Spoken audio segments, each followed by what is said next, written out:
Welcome to Nidra Narratives. Settle in, like and subscribe this channel, and leave in the comments what content would you like to see. The Colour of Empire, Bengal in the Age of Blue. In the gentle twilight of history, where the rivers of Bengal wound their way through emerald fields and the air hung heavy with the scent of monsoon rains, there emerged a peculiar shade of blue that would come to define an era.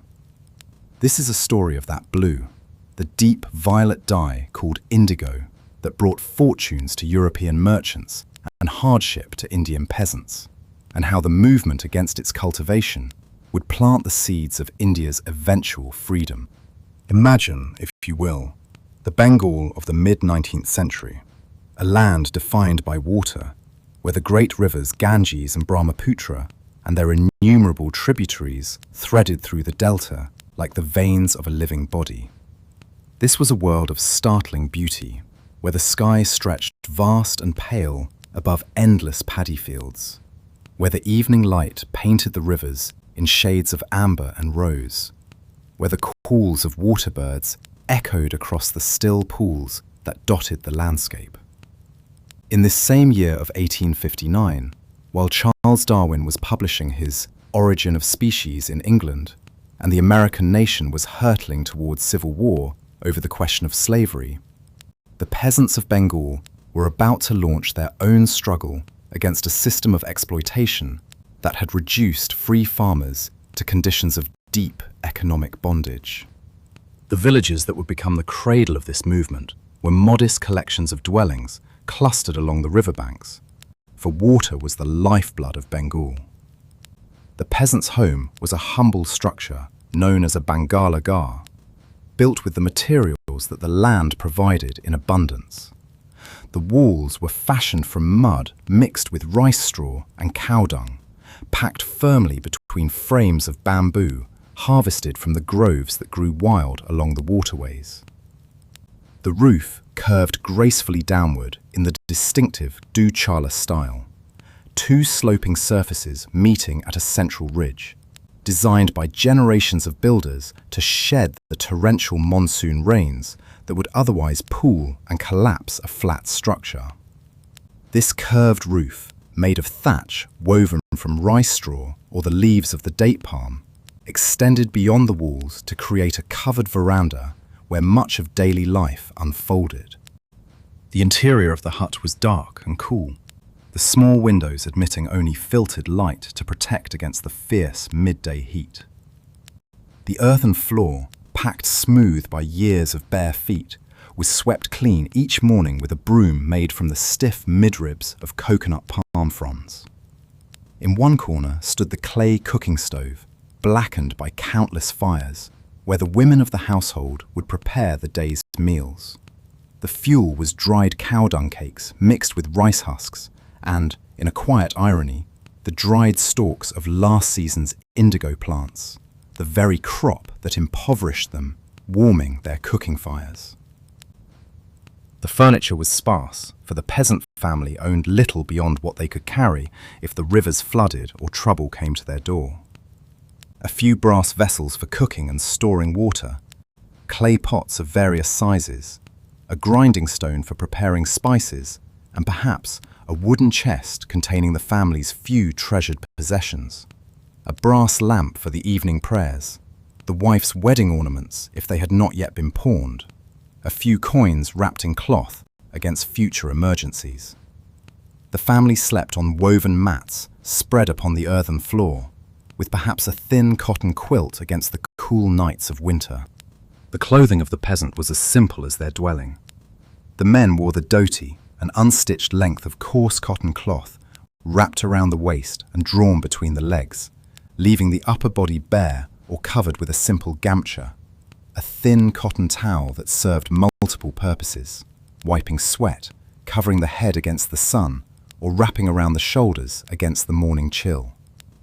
The women wore the sari in the traditional Bengali style, a single length of cloth wrapped around the body, the loose end drawn over the head and sometimes across the face in the presence of elders or strangers. The cloth was typically white or off-white, for the peasant could not afford the dyes that coloured the garments of the wealthy. Though there was a quiet irony in this, for it was their labour that produced the indigo that dyed the fashionable blue garments of Europe. The diet of the Bengal peasant was centred on rice and fish, a combination so fundamental to Bengali identity that there was a proverb, Mache Bhathe Bengali, a Bengali is made of fish and rice. The rivers and ponds that surrounded every village teemed with freshwater fish, rui, katla, chital, bain, and the small morala that could be caught even by children with simple nets or traps. Fish was not a luxury, but a necessity, providing the protein that sustained bodies engaged in hard physical labour. The morning meal was simple, panta bat, leftover rice that had been soaked overnight in water, served with a pinch of salt, a green chilli, and perhaps a small piece of dried fish or a few drops of mustard oil. This fermented rice was cooling to the body and provided sustenance for the morning's labour without requiring precious fuel for cooking.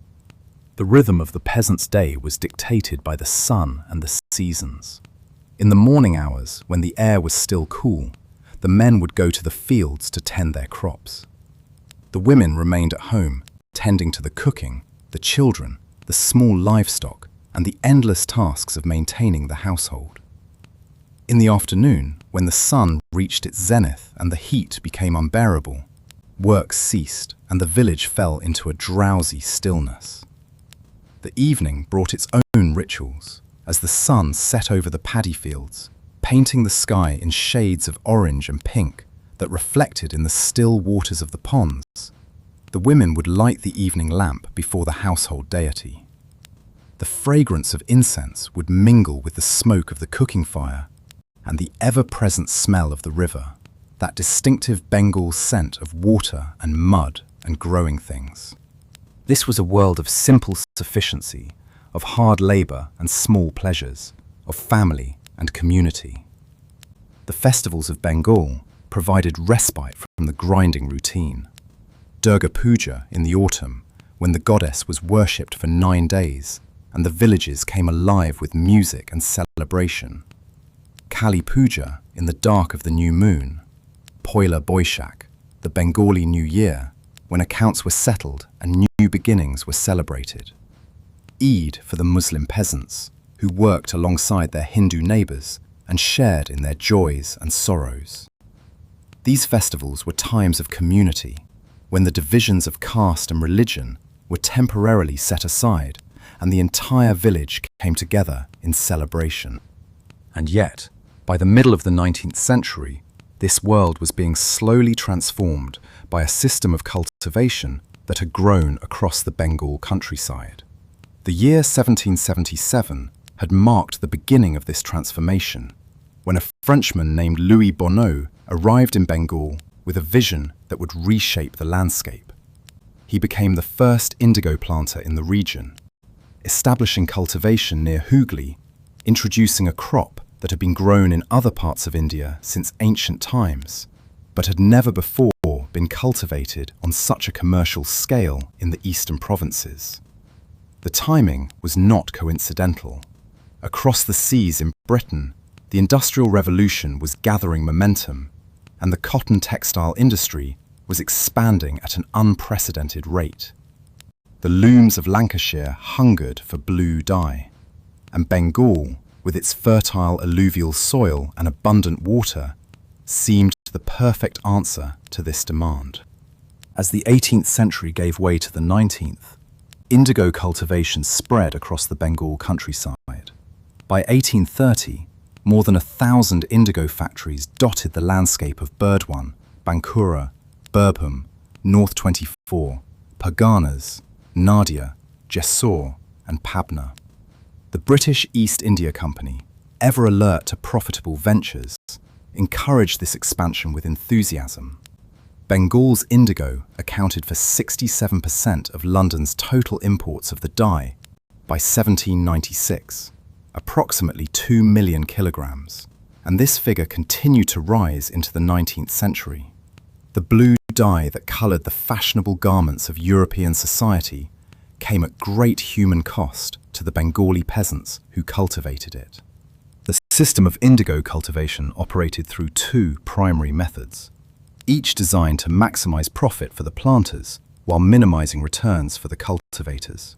The first was the nij system, where planters produced indigo on lands they directly controlled. The second, and far more prevalent, was the riyoti system, under which peasant farmers, known as riots, cultivated indigo on their own lands as part of contracts with the planters. It was this riyoti system that would become the instrument of systematic economic pressure. Under the riyoti system, the indigo planter would give the farmer a cash advance, called dadon, to help pay for the rent of the land or other costs. This advance was a loan that needed to be repaid with interest, and herein lay the difficulty. Once a farmer accepted such a loan, he remained in debt for years, often passing this burden to his successors like an inherited obligation.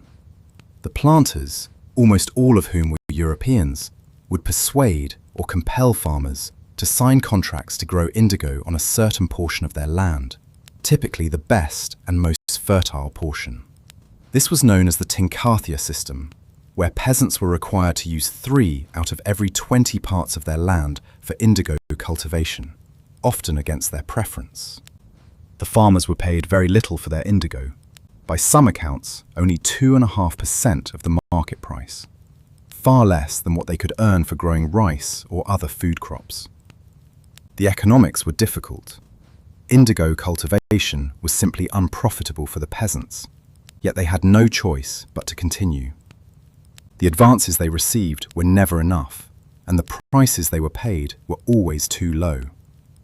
Year after year, the debt accumulated, passing from father to son, binding generation after generation to the blue crop that had become their burden. The farmers were largely unprotected from the indigo planters, who could resort to legal measures against their property if they were unwilling to fulfill their contracts. Government rules favoured the planters at every turn. By an act passed in 1833, the planters were granted considerable authority to deal with the peasants, placing the ryots in a position of disadvantage. The zamindars, the traditional landholders, who also stood to benefit from indigo cultivation, initially sided with the planters, creating a formidable alliance against the peasant cultivators. The planters employed groups of enforcers called lathials to ensure compliance with contracts.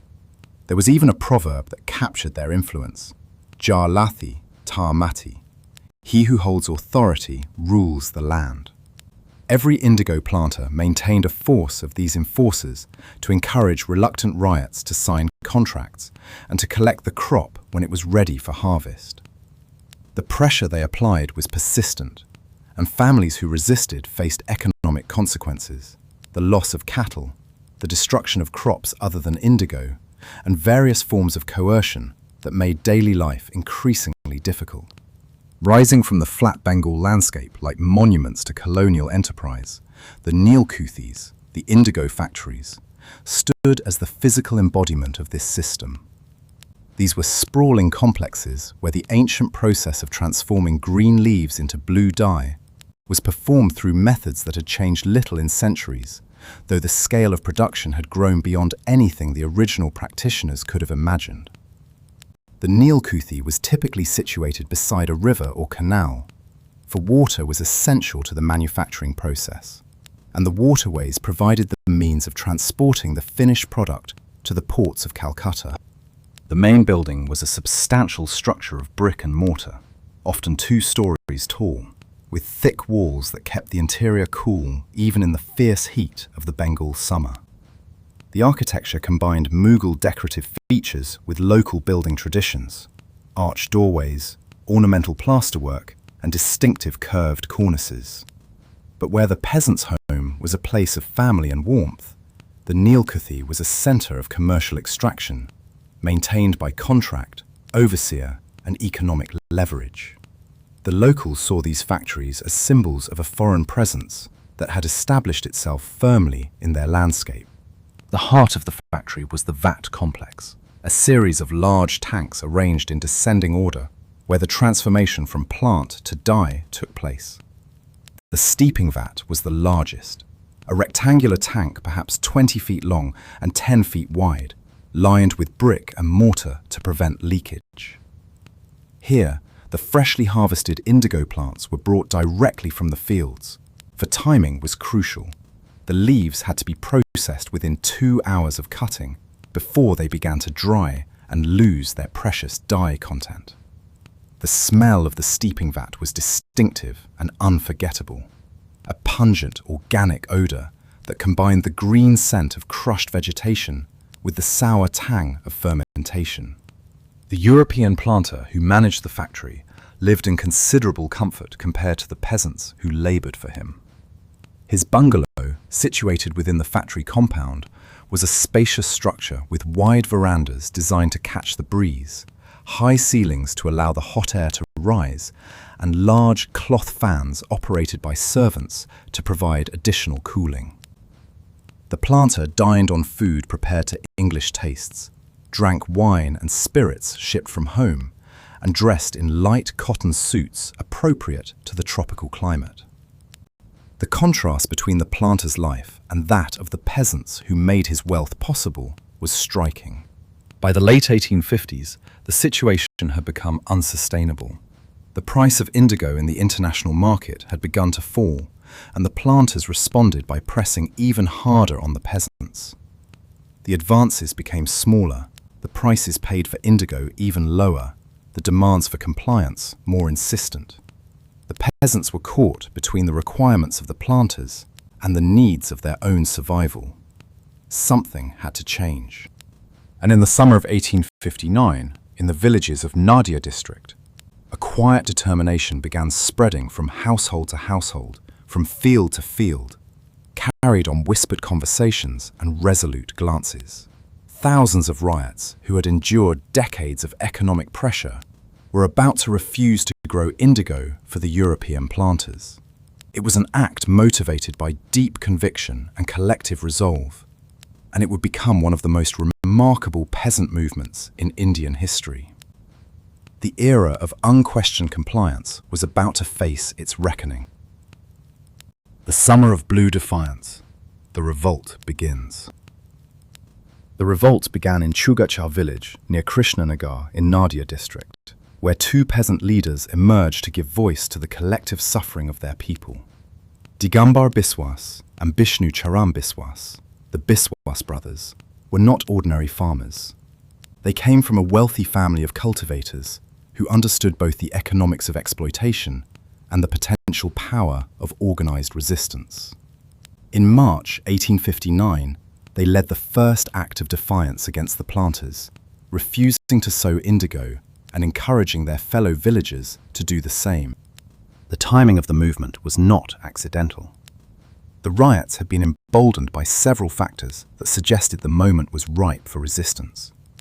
Following the great upheaval of 1857 to 58 against British rule, a convulsion that had shaken the foundations of colonial power across northern India, the British government was anxious to prevent any new popular uprisings. In an attempt to pacify the indigo growers, a local British magistrate had stated in March 1859 that the farmers could choose for themselves which crops to grow. In August of that year, he affirmed that the police were required to protect the indigo farmers in the possession of their lands. These pronouncements, though perhaps not intended to encourage resistance, gave the peasants hope that the government might not support the planters if they chose to refuse. The zamindars, too, had begun to resent that the planters were becoming more powerful than they were. This resentment created an unexpected alliance, at least initially, between the traditional landholders and the peasant cultivators. The indigo farmers began to suspect that if they stood firm, they might find support from quarters they had not previously considered. And so the movement spread, carried on whispered conversations at the village well, in the fields when the gamashtas were not watching, in the evening gatherings where the men smoked their hookahs and discussed the day's events. The resistance began as a non-violent strike. The ryots of Chugacha village all agreed to refuse to grow any more indigo. They would not sign new contracts, they would not accept advances, and they would not deliver on existing agreements. The movement quickly spread to the other indigo-growing districts of Bengal: Jessore, Pabna, Khulna, Murshidabad, Birbhum, and Burdwan. By the end of 1859, lakhs of farmers across Bengal and Bihar had joined the peaceful protests. The peasants' techniques of resistance were varied and adapted to local circumstances. The movement that started in Chugacha and Gobindapur by the Biswas brothers involved confrontations with the planters, though it varied with time and place and was mostly passive and non-violent. The farmers used non-cooperation, market boycotts, and work stoppages as protest tactics. They refused to pay rent, boycotted indigo cultivation, and organized demonstrations at the facilities where the blue dye was processed. The riots were remarkably well organized, cooperating with each other from village to village. The village headmen, known as mandals, and substantial riots were the most active and numerous groups who led the peasants. Sometimes disgruntled former employees of European planters, gamushtas or diwans of the indigo factories, took the lead in mobilizing the peasants, bringing their inside knowledge of planter operations to the service of the movement. Leaders emerged in different regions. Rafiq Mondal and Kader Molla organized resistance in their areas, while Gopal Mandal, with his resolute band of 150 peasants, stood firm against the enforcers whom the planter Lamor had sent to pressure peasants into accepting advances for cultivating indigo. The participation of women in the movement added a powerful dimension to the resistance. These were not the elite women of Calcutta's educated society, familiar with the discourse of rights and reform.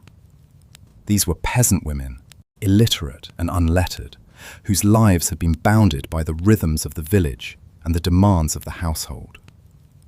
Yet, when the moment came, they stood alongside their husbands, fathers, and sons in demonstrations of solidarity and resolve, their presence lending moral weight to the movement. The women of the indigo villages had suffered as much as the men under the blue tyranny, though their suffering took different forms. They worked in the fields alongside their husbands, bending under the hot sun to plant, tend, and harvest the indigo that the planters demanded. They bore the burden of maintaining the household on ever-diminishing resources, stretching the meager food supply to feed growing children, mending clothes that could not be replaced, making do with less and less as the debt accumulated year after year. And they endured the pressure of the enforcers, who did not spare women when they descended on a village to compel compliance with the planters' will. The sight of women participating in the movement was deeply unsettling to the colonial authorities, who had constructed an image of Indian women as passive, submissive, confined to the domestic sphere. The reality of peasant women standing in solidarity with the men shattered this comfortable stereotype.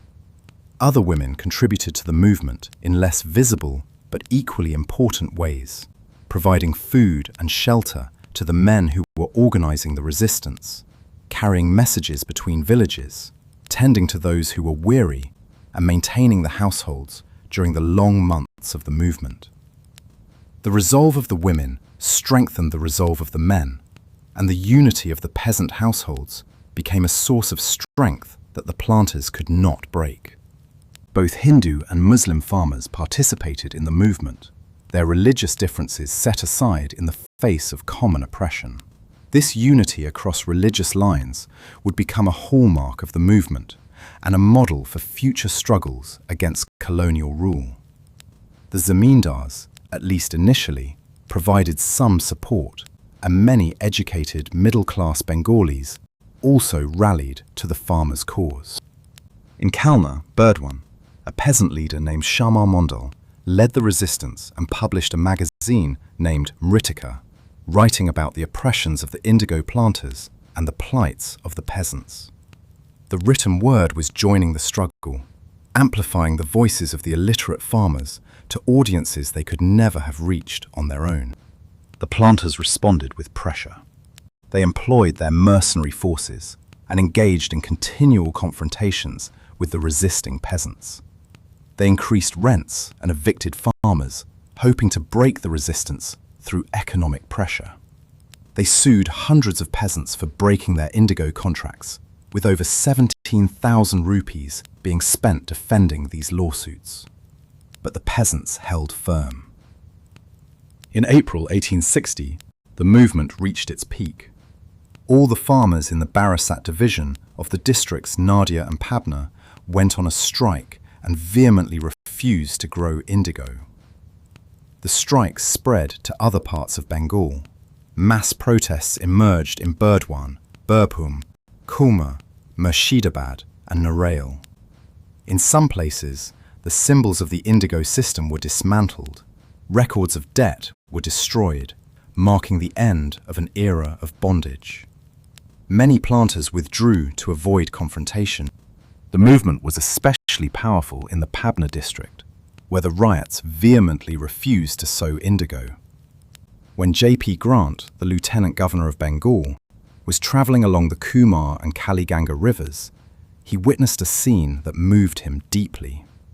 The riverbank was lined with villagers praying for a government order against the cultivation of indigo. Women also collected in groups to stand for the cause.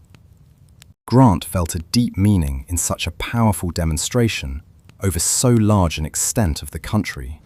What remained constant throughout the movement was the peasants' resolve to not sow indigo. A statement by one of the riots named Panji Mullah beautifully captured this feeling. He declared that he would rather face any consequence than sow indigo. Another peasant declared he would rather beg than grow the blue crop. These were not empty words. They were the expressions of a people who had reached the limits of their endurance and were willing to face any hardship rather than submit to continued exploitation. Historians have noted that unlike the Great Upheaval of 1857, members of the Indigo movement did not direct their hostility towards the British colonial authorities, but instead focused their attention on European planters and merchants. As historian Subhas Bhattacharya noted in his work, The Indigo Revolt of Bengal, the movement began and ended as a struggle against the planters. This focused approach, targeting the immediate oppressors rather than the entire colonial system, may have contributed to the movement's eventual success in achieving its specific goals. The historian Jogesh Chandra Bagal described the movement as a non-violent revolution and gave this as a reason why the Indigo Revolt was a success compared to the earlier uprising. R.C. Majumdar, in his History of Bengal, went so far as to call it a forerunner of the non-violent passive resistance later successfully adopted by Gandhi. The seeds of Satyagraha, it seems, were planted not in South Africa, but in the indigo fields of Bengal. The folk poets of Bengal captured the movement in verses that would be passed down through generations. One folk poet, named Bidya Buni, composed a rhyme that captured the tragedy of the movement in simple lines, lamenting that the indigo planters had devastated the golden Bengal. These songs were not the polished compositions of trained musicians, but the spontaneous creations of ordinary people, set to the simple melodies that had accompanied Bengali village life for centuries. They were sung in the fields during the long hours of labor, at the village gatherings in the evening, at festivals and weddings. They told stories of oppression and resistance, of heroes and villains, of suffering and hope. And they ensured that the memory of the Indigo movement would not be forgotten. The musical traditions of Bengal provided a framework for the expression of resistance. The ball singers, wandering minstrels who travelled from village to village, singing songs of spiritual devotion and social commentary, carried news of the movement along with their music. The instruments that accompanied these songs were simple. The ektara, a one-stringed drone instrument that provided a constant background note. The dotara, a four-stringed lute that could carry a melody. The dole, a double-headed drum that provided rhythm. These instruments were made from materials that were readily available in the village: bamboo, clay, animal hide, coconut shells. And they could be played by anyone with a basic knowledge of music. The music of the Indigo movement was democratic music, created by the people for the people. The movement was eventually met with pressure from the mercenary forces of the indigo planters, though not before it had put a temporary halt to large areas of indigo production along the Bengal and Kathgara regions. But pressure was not the same as defeat. The scale and intensity of the uprising had forced the colonial government to take notice, and the consequences would reshape the relationship between planters and peasants forever. The women of the Indigo movement left no written records of their experiences. They were illiterate, and their voices were not recorded by the journalists and playwrights who documented the movement. We know of their participation only through passing references in official reports and contemporary accounts. A sentence here, a phrase there, acknowledging that women too had joined the resistance. Yet their contribution was essential to the success of the movement. Without the support of the women, the men could not have sustained the movement through the long months of confrontation with the planters. Without the participation of the women, the movement would have lacked the moral force that ultimately compelled the colonial government to act. The participation of women in the Indigo movement established a precedent that would echo through the subsequent history of Indian resistance to colonial rule. When Gandhi launched his campaigns of non-violent resistance in the 20th century, women would again play a crucial role, marching, protesting, going to jail alongside the men. The women of the Indigo movement were the forerunners of this tradition, the first generation of Indian women to participate in organized resistance to colonial exploitation. Their names are lost to history, but their courage lives on in the movements they inspired. As the monsoon rains of 1860 washed over fields finally free of indigo, the peasants of Bengal knew that their struggle had achieved something remarkable. They had stood together, Hindu and Muslim, men and women, rich peasant and poor, and they had refused to submit. The blue tyranny had been challenged, and the challenge had been heard. Now the question was whether the colonial government would respond with reform or with renewed repression. The answer would come from an unexpected quarter, not from the halls of power in Calcutta or London, but from the stages and printing presses of Bengal's cultural elite. The mirror of indigo: art, journalism, and the power of words. While the peasants of Bengal were fighting their battle in the fields, another struggle was taking place in the drawing rooms and printing presses of Calcutta. In the annals of resistance, few weapons have proven as powerful as the written word, and few works have wielded that power as effectively as Nil Darpan, the mirror of indigo. This Bengali language play, written by Dinabandhu Mitra between 1858 and 1859, would become both a reflection of peasant suffering and a megaphone that amplified their cries to the colonial metropolis and beyond. Dinabandhu Mitra was born on April 10, 1829, in Chowbaria village in North 24 Parganas, the son of Kalachand Mitra. His given name was Gandharva Narayan, but he would later change it to Dinabandhu, meaning friend of the poor, a name that would prove prophetic. His early life was marked by struggle and determination. His father arranged a job for him on a zamindar's estate in 1840, but the young boy fled to Calcutta, where he started working in the house of his uncle, Nilmani Mitra. Around 1846, Mitra was admitted to the free school run by Reverend James Long, an Anglo-Irish priest who would later play a crucial role in bringing Nil Darpan to international attention. Mitra was a bright student and won numerous scholarships. In 1850, he enrolled in Hindu College and was awarded scholarships for academic excellence. However, he did not appear for his final examination, and instead started working as a postmaster in Patna in 1855. It was his work in the postal department that would provide Mitra with the raw material for his masterpiece. His job took him to various parts of the country, giving him opportunities to study human life closely and thereby adding to his ability to unfold the drama of life with a degree of realism unknown at that time. His first-hand experience of the indigo cultivators, while serving as postmaster in rural Orissa and Bengal, was reflected in the drama that would make him immortal. Nil Darpan was written in the wake of the indigo cultivators' non-cooperation and uprisings across Nadia and adjoining districts. The play distilled testimonies of forced contracts, rigged prices, beatings, and judicial impunity that the Indigo Commission would also acknowledge. By dramatizing these realities in colloquial Bengali, Mitra bridged the new educated public and village riots, giving the revolt a widely legible moral narrative. The play tells the story of families undone by the indigo system.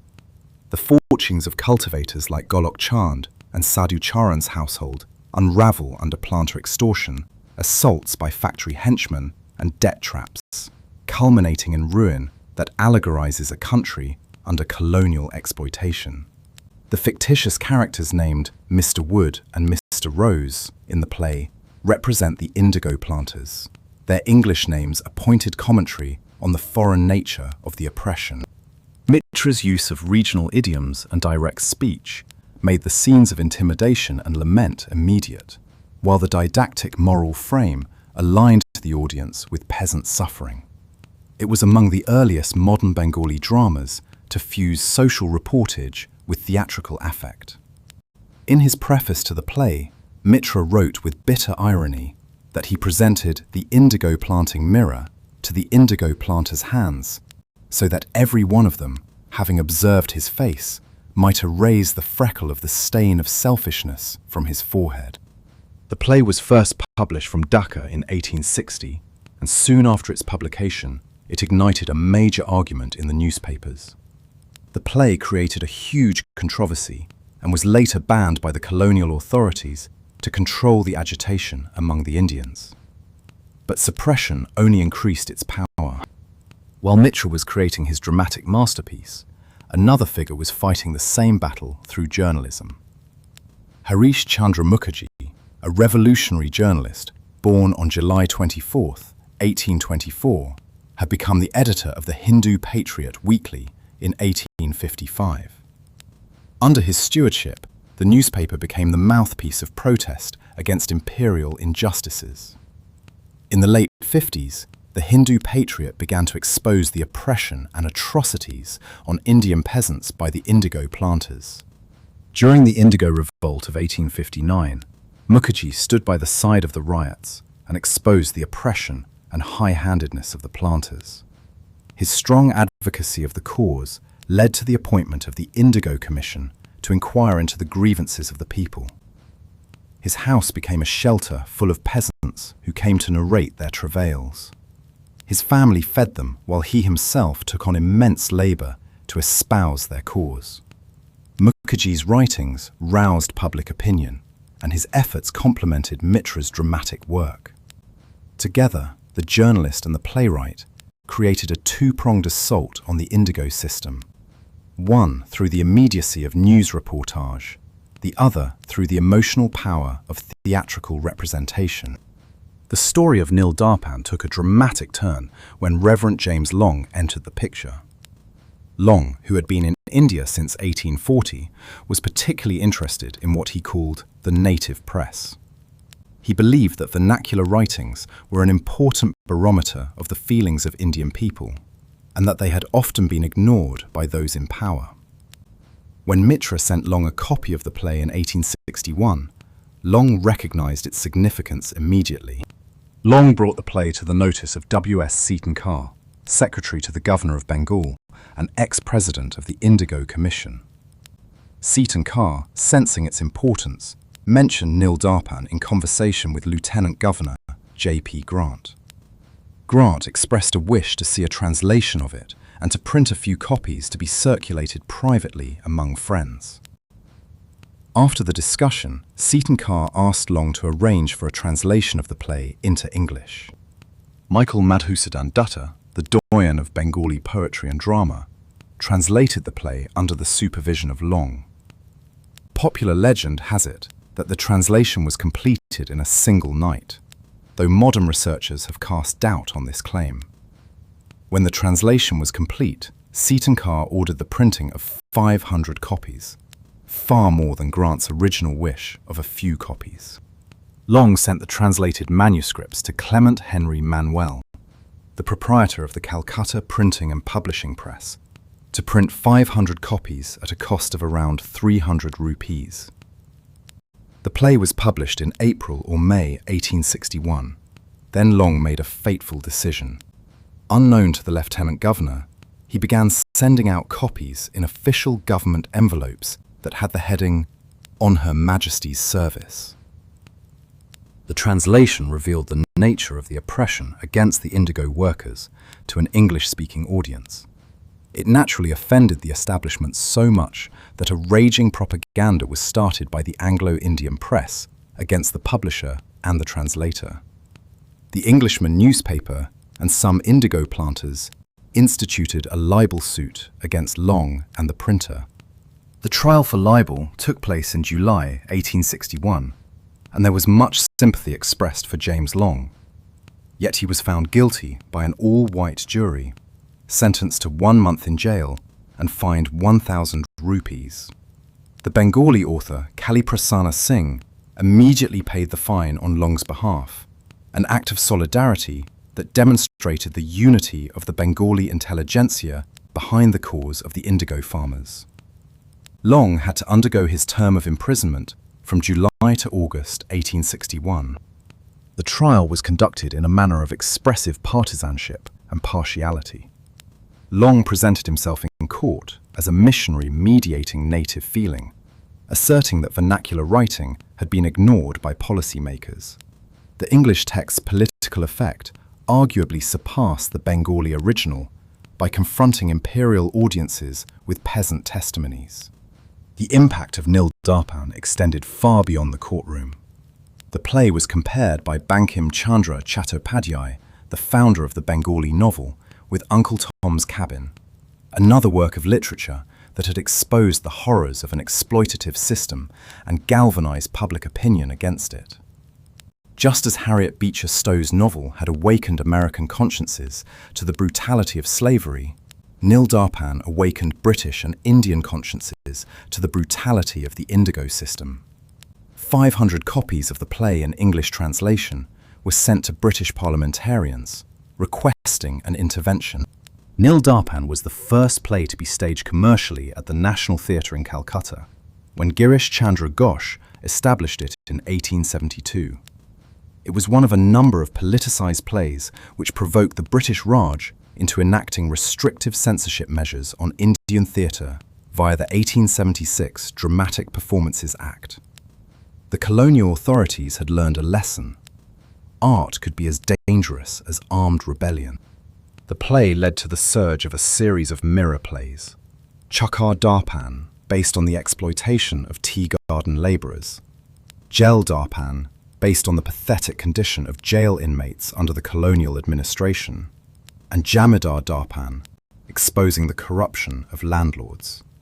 The mirror had become a genre, reflecting the many faces of colonial exploitation. Harish Chandra Mukherjee did not live to see the full impact of the movement he had championed. He died on June 16, 1861, at the age of 37, worn out by the immense labour he had undertaken in support of the indigo farmers. The indigo planters targeted his widow with different court cases, and his house went on auction.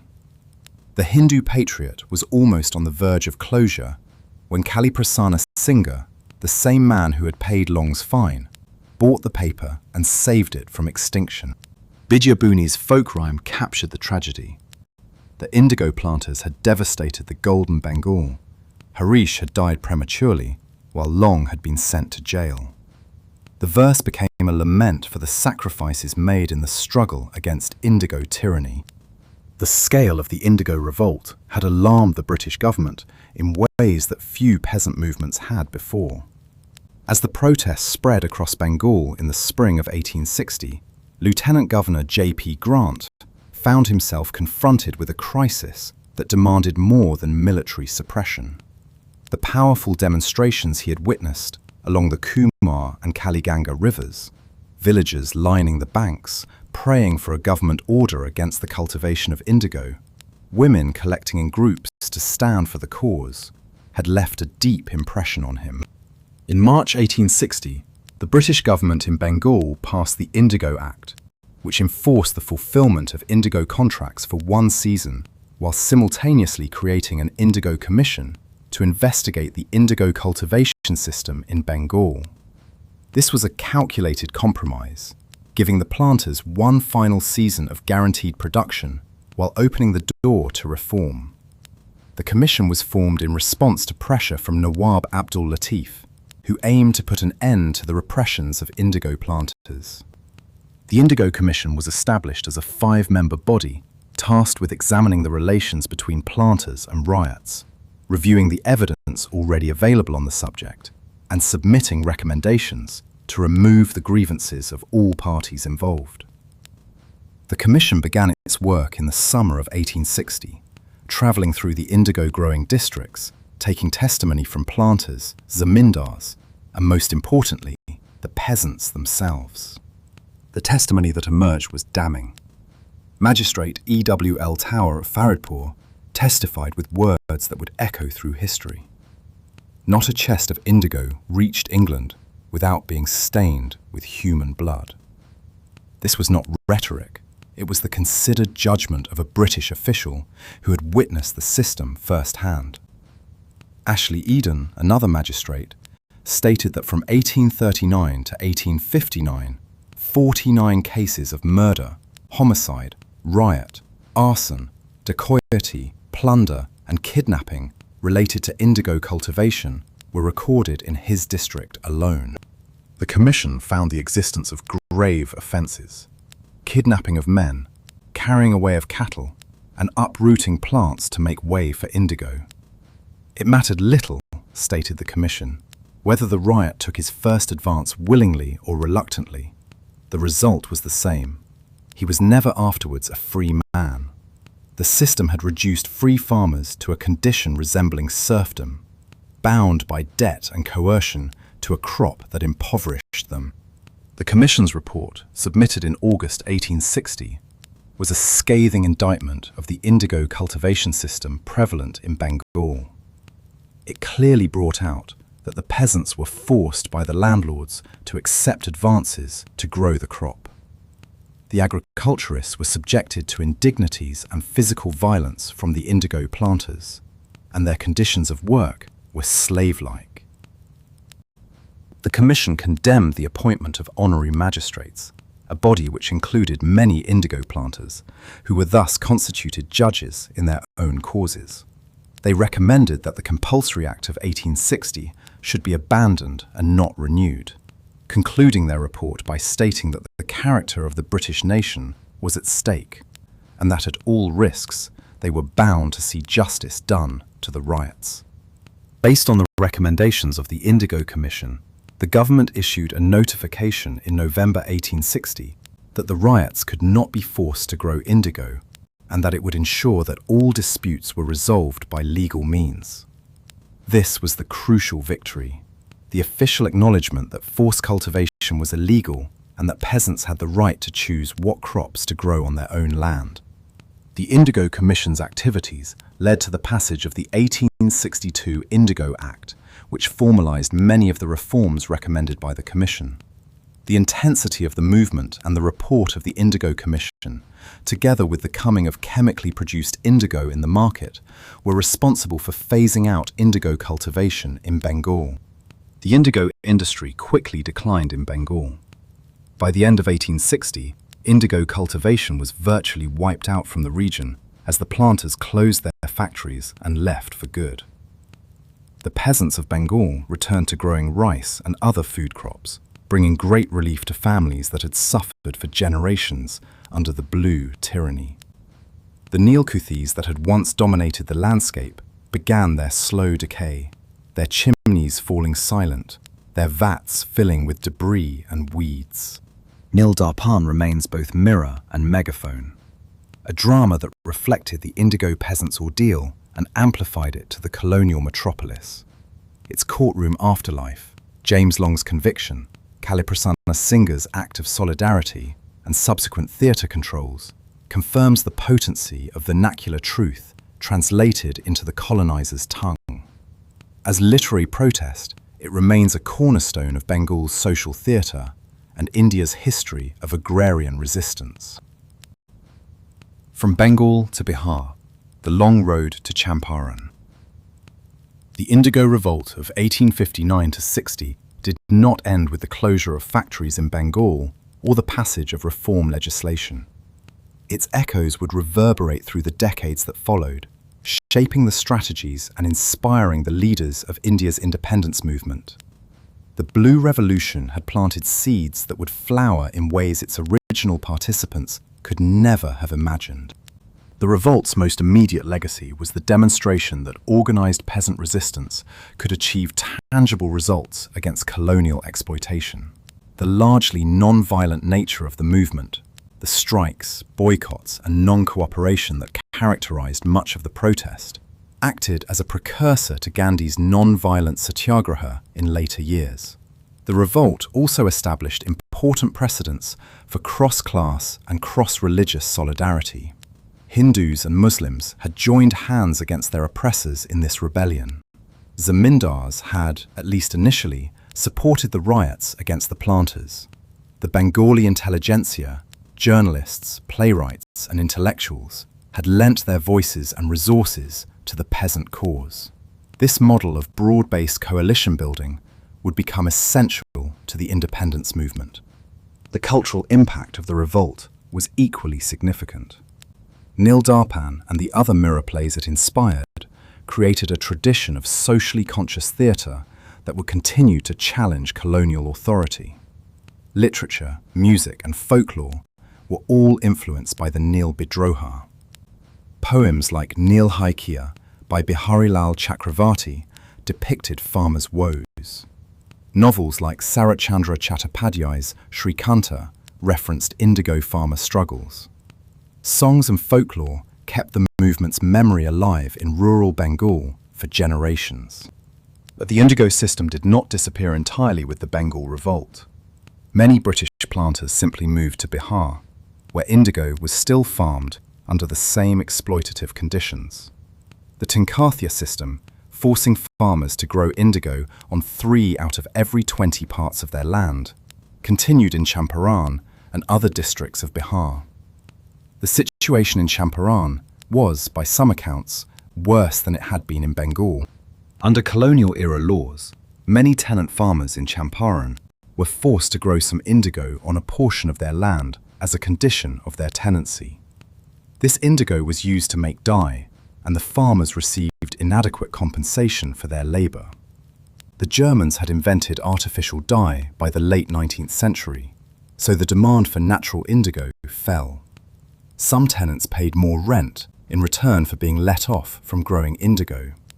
However, during the First World War, the German dye ceased to be available, and so indigo became profitable again.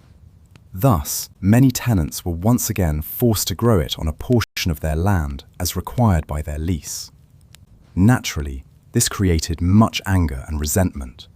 The socio-politically surcharged situation in Champaran finally culminated in the historic Champaran Satyagraha, which none had seen coming, not even its protagonist, Mahatma Gandhi.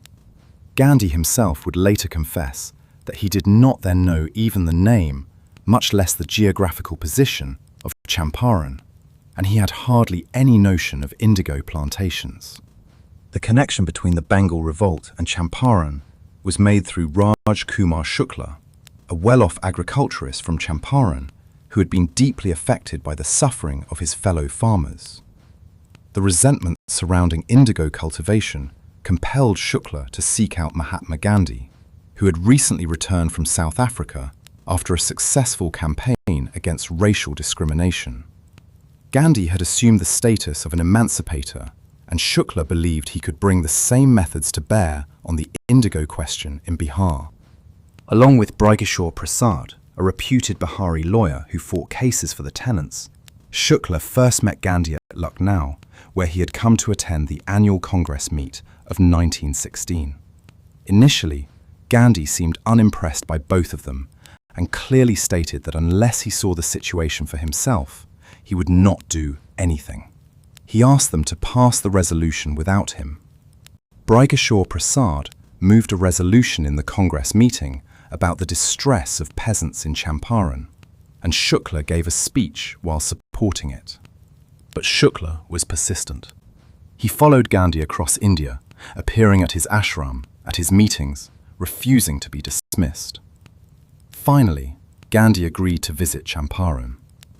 He arrived in the district on April 10, 1917, with a team of eminent lawyers including Brigeshwar Prasad, Rajendra Prasad, who would later become the first president of independent India, Anugrah Narayan Sinha, and Acharya Kripalani. The British authorities were not pleased. The European Commissioner of the Tirhut Division advised Gandhi to leave the district because governmental inquiries were being made already. Gandhi presented a letter from several prominent Indian congressmen asking him to assess the situation of the peasants and continued his journey, listening to the tenants and studying available documents. On April 16, 1917, while Gandhi and his assistants were working, a police sub-inspector came and told Gandhi that the superintendent had sent his compliments, which Gandhi understood to mean he was being arrested. The police showed Gandhi a notice requiring him to leave Champaran by the next available train. Gandhi told his co-workers to continue their work of investigation. Gandhi was summoned for a trial on April 18, 1917. He did not offer a defense, instead declaring his willingness to accept whatever punishment was given. His stance baffled the officials. Gandhi read out a statement. "As a law-abiding citizen, my first instinct would be, as it was, to obey the order served on me. But I could not do so without doing violence to my sense of duty to those for whom I have come. I feel that I could not just now serve them only by remaining in their midst. I could not, therefore, voluntarily retire." When Gandhi appeared in Motihari Court, he found 2,000 local people accompanying him. The magistrate was thrown into confusion and wanted to defer the trial. The lieutenant governor, on the grounds of insufficient evidence against Gandhi, ordered the local administration to withdraw the case and permitted Gandhi to conduct the inquiry. By June 12th, Gandhi and his co-workers had recorded over 8,000 statements from peasants and began to compile an official report. They held several meetings with planters and peasants in various places such as Betia and Motihari. The gatherings drew between 10,000 and 30,000 people. The Indian peasants lost much of the fear they had of the European planters. The dust of Bihar's roads bore witness to Gandhi's journey from village to village, and the voices of thousands of peasants gathered outside the Motihari courthouse became a chorus of hope. A few days later, the lieutenant governor decided to appoint a committee of inquiry to examine and report on the agrarian conditions in Champaran. Gandhi was appointed as one of its members. The committee initiated its work from mid-July, and after a period of 3 months, submitted its report to the government on October 4, 1917. The committee's recommendations were revolutionary. The Tinkathia system should be abolished. If someone enters into an agreement to grow indigo, it should be voluntary, and various other reforms to protect peasant rights. The government accepted almost all the recommendations to the benefit of the riots. The principal recommendation accepted was the complete abolition of the Tinkathia system. It was a major blow to the British planters, who became resentful. But they could not prevent the passage of the Champaran Agrarian Act in the Bihar and Orissa Legislative Council on March 4, 1918. The scourge of coercive indigo plantation passed into history. The peasants received a portion of the money taken from them as compensation, and the government agreed to dismantle the exploitative system. The green of fields finally free from indigo, after decades of exploitation, spread across the Champaran landscape. The Champaran Satyagraha of 1917 was the first Satyagraha movement led by Mahatma Gandhi in British India and is considered a historically important rebellion in the Indian independence movement. It gave direction to India's youth and freedom struggle, which was tottering between moderates who prescribed Indian participation within the British colonial system and the radicals who advocated the use of violent methods to topple British rule. The success of Champaran established Gandhi's leadership in the national movement. His approach of non-violent protest and truth-seeking inquiry became central to future national movements. Champaran inspired similar movements in other parts of India, such as the Quetta Satyagraha of 1918, the non-cooperation movement of 1920 to 1922, the Bardoli Satyagraha of 1928, and the Tebaga movement of 1946 to 1947. The methods that had been pioneered in the indigo fields of Bengal in 1859, non-cooperation, boycotts, and collective action, had been refined and systematized into a philosophy of resistance that would eventually help bring down the British Empire in India. The Champaran Satyagraha was the first practical demonstration of Satyagraha in India, setting a precedent for future movements. It became a symbol of peasant resistance and mobilized the rural population against British oppression. Gandhi's methods in Champaran would later inspire civil rights movements worldwide, from Martin Luther King Jr. in America to anti-apartheid activists in South Africa. The peasant mobilization techniques developed during the Indigo struggles paralleled labor organizing movements in industrial Europe and America. The quiet determination in the eyes of farmers who had learned they need not fear would become a hallmark of non-violent resistance movements across the globe. The Indigo Revolt of 1859–60 and the Champaran Satyagraha of 1917 form a continuous thread in the tapestry of India's freedom struggle.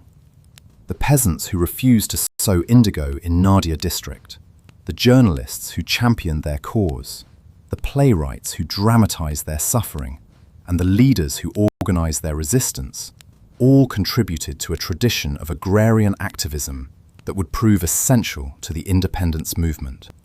The 1860 Indigo Commission report would be widely cited by Indian leaders over the decades that followed. It became a documented record of colonial exploitation that could not be denied or dismissed. When Gandhi arrived in Champaran, he referenced this report as evidence of the long history of indigo-related oppression. The scratch of pens recording 8,000 testimonies in Champaran echoed the testimony that had been gathered by the Indigo Commission more than half a century earlier. The Neel Bidroha inspired many of India's national leaders in the 20th century. It demonstrated that the most oppressed could rise against injustice, that non-violent methods could achieve results, and that solidarity across class and religious lines could overcome colonial power. The Blue Revolution had shown the way, and India would follow that path to freedom. The colour of courage, legacy and memory.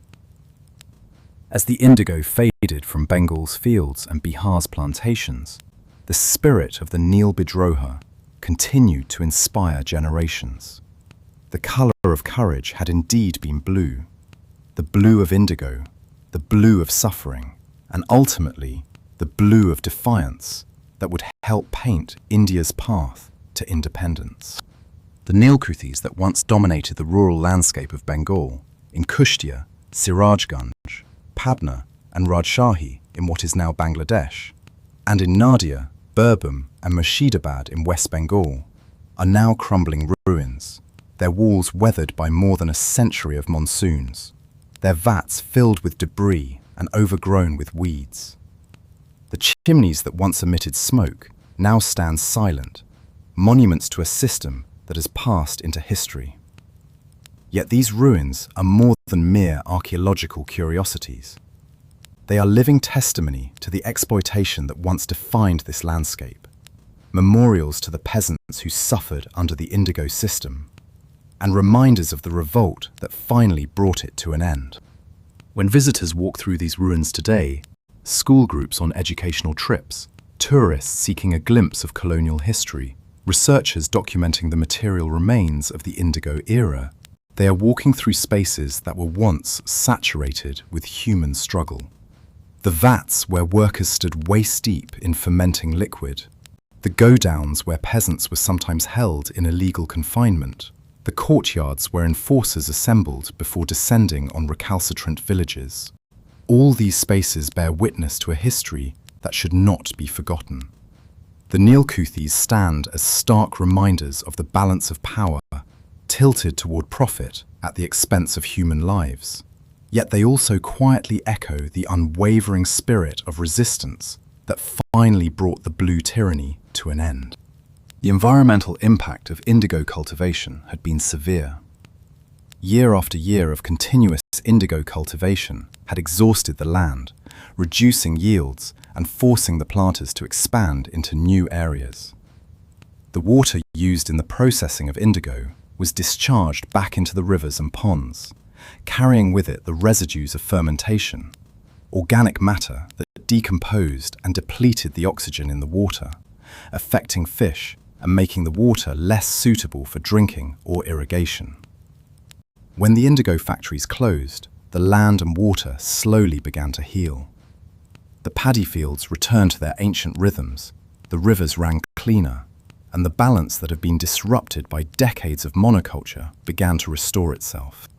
The silence that followed the revolt was itself significant. The creaking of bullock carts carrying indigo to the factories ceased. The shouts of the Gamushtas demanding compliance fell silent. The crack of Lathiel's clubs against wooden doors was heard no more. In place of these sounds came the ordinary sounds of village life, the sounds of a people who had reclaimed their land and their dignity, who were once again free to grow rice on their own fields and live according to their own rhythms. This silence was the sound of victory. The revolt also had lasting effects on the women who participated. Some had lost husbands or sons to the violence of the struggle.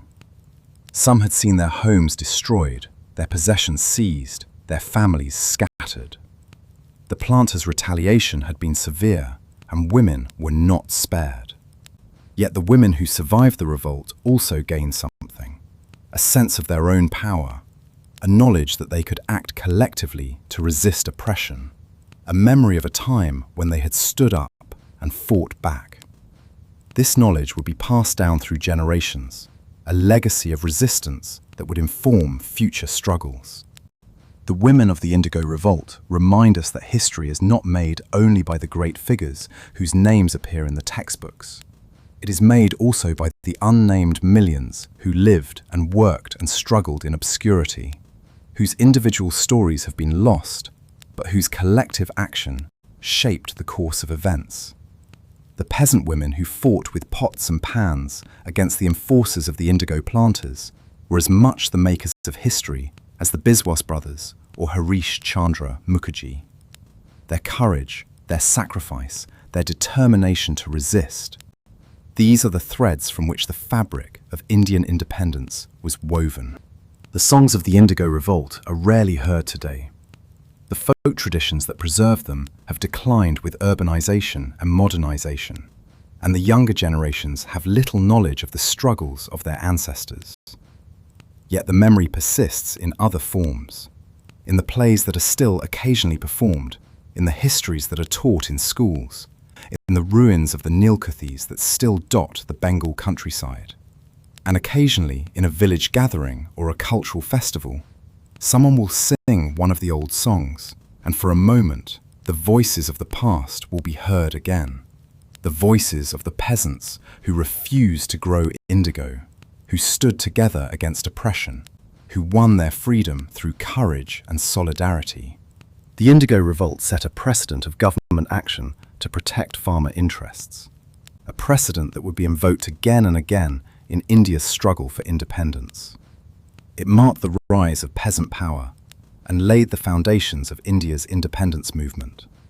The revolt demonstrated that the written word could be as powerful as armed resistance, that drama and journalism could move governments to action, that the voices of the oppressed could be heard if they were amplified by those with access to the printing press and the stage. The legacy of the revolt extended beyond India's borders. The comparison of Nildar Pan to Uncle Tom's Cabin was not merely rhetorical. Both works demonstrated the power of literature to expose systemic exploitation and galvanize public opinion against it. The non-violent resistance tactics of the Indigo Revolt predated similar movements in Ireland against British landlords. The peasant solidarity across religious lines echoed the unity seen in European peasant revolts against feudal oppression. The Indigo Revolt was part of a global story of resistance to exploitation, a story that continues to unfold in different forms across the world. The mud and thatch construction of Bengal huts paralleled the vernacular architecture of peasant communities across monsoon Asia, from the rice paddies of Vietnam to the villages of Java. The debt bondage system that trapped indigo farmers echoed the sharecropping arrangements that would later bind freed slaves in the American South.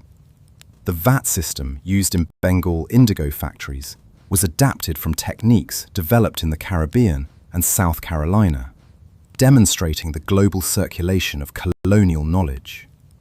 The factory compound, with its European managers' bungalow and workers' quarters, paralleled the plantation architecture of the American South and the Caribbean sugar islands. The story of indigo was a global story, connecting Bengal to the wider world of colonial exploitation and resistance. As the 20th century progressed and India moved toward independence, the memory of the Indigo Revolt became part of the national narrative of resistance to colonial rule. The peasants who had refused to grow indigo were celebrated as pioneers of the freedom movement, their struggle recognized as an early chapter in the long story of Indian independence. The Champaran Satyagraha of 1917, which had brought Gandhi to national prominence, was understood as the continuation of a struggle that had begun in the indigo fields of Bengal nearly 60 years earlier. The Indigo Revolt of 1859 to 60 remains a powerful reminder of what ordinary people can achieve when they stand together against injustice. The peasants of Bengal had no weapons, no political power, no access to the levers of colonial administration. What they had was solidarity, the determination to support each other, to refuse to submit, to maintain their resistance even in the face of violence and retaliation. This solidarity, built across lines of caste and religion, across the divisions between rich peasant and poor, between men and women, was the true weapon of the revolt. The revolt also demonstrated the importance of allies outside the peasant community. The journalists who championed the cause, the playwrights who dramatized the suffering, the lawyers who defended the peasants in court, the missionaries who translated their story for English audiences, all played crucial roles in the success of the movement. The Indigo Revolt was not merely a peasant uprising. It was a coalition of the oppressed and their allies, working together toward a common goal. And now, as the evening deepens and the stars emerge over the Bengal countryside, imagine the villages as they might have looked in the years after the revolt. The indigo factories stand silent and empty, their chimneys no longer sending smoke into the sky. The fields that were once blue with indigo are now green with rice, the crop that feeds families rather than enriching distant merchants.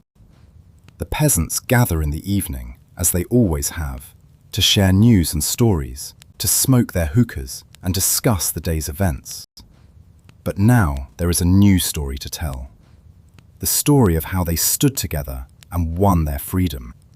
The children who were born after the revolt would grow up hearing these stories from their parents and grandparents.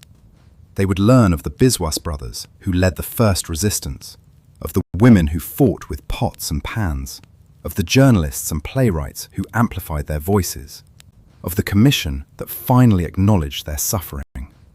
These stories would become part of the fabric of Bengali identity, passed down through generations, inspiring future struggles for justice and freedom. The indigo plant itself has not disappeared from India.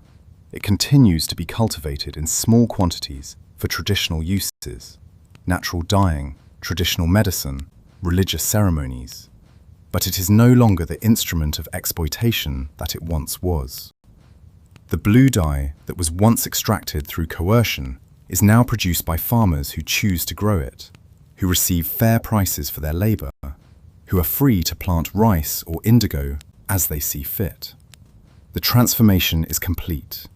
The crop that was once a symbol of oppression has become simply another plant, its dark history remembered but no longer repeated. The Indigo Revolt teaches us that change is possible, even when the odds seem overwhelming. The peasants of Bengal faced an enemy that seemed invincible. European planters backed by the full power of the colonial state, armed enforcers who could inflict violence with impunity, a legal system designed to protect the exploiters rather than the exploited. Yet they prevailed. Through solidarity, through persistence, through the strategic use of non-violent resistance, they forced the colonial government to acknowledge their rights and dismantle the system that had oppressed them. This lesson remains relevant today, in a world where exploitation takes new forms, but the fundamental dynamics of power and resistance remain unchanged. The peasants of the Indigo Revolt remind us that ordinary people acting together can change the course of history. Their courage, their sacrifice, their determination, these are the qualities that have always been necessary for the struggle against injustice, and they remain necessary today. And so, as the night settles over the Bengal countryside and the sounds of the village fade into the gentle rhythm of sleep, we remember the peasants who refused to grow indigo, who stood together against oppression, who won their freedom through courage and solidarity. Their story is part of the larger story of human resistance to exploitation, a story that continues to unfold in different forms across the world. The color of their revolution was blue, the blue of indigo, the blue of suffering, and ultimately the blue of defiance. And in that blue, we find the enduring truth that the human spirit, when united in common cause, cannot be broken. The rivers of Bengal still wind their way through the delta, as they have for millennia.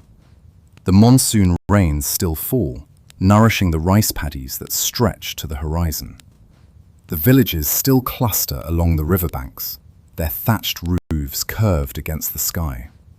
And in the quiet of the evening, when the fragrance of incense mingles with the smoke of cooking fires and the ever-present smell of the river, the memory of the Indigo Revolt lives on, a reminder of what was endured, what was resisted, and what was won. The story of the Neel Bidroha is, in the end, a story of hope. It tells us that even in the darkest times, when oppression seems absolute and resistance seems futile, the human spirit can find the strength to rise. It tells us that solidarity is more powerful than force, that truth can overcome lies, that the voices of the oppressed can be heard if they are raised together. And it tells us that the struggle for justice, though it may take generations, can ultimately prevail.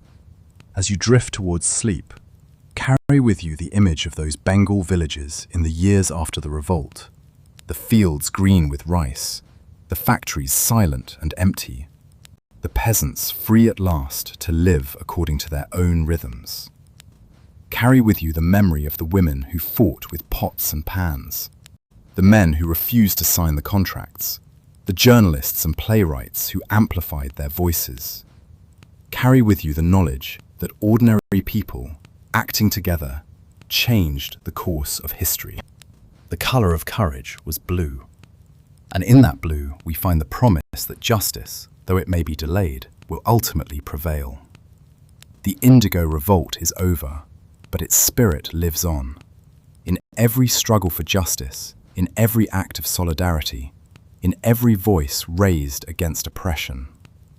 The peasants of Bengal showed us the way. And as the night deepens and sleep approaches, we honor their memory by carrying their story forward into the dreams of a more just world. Good night.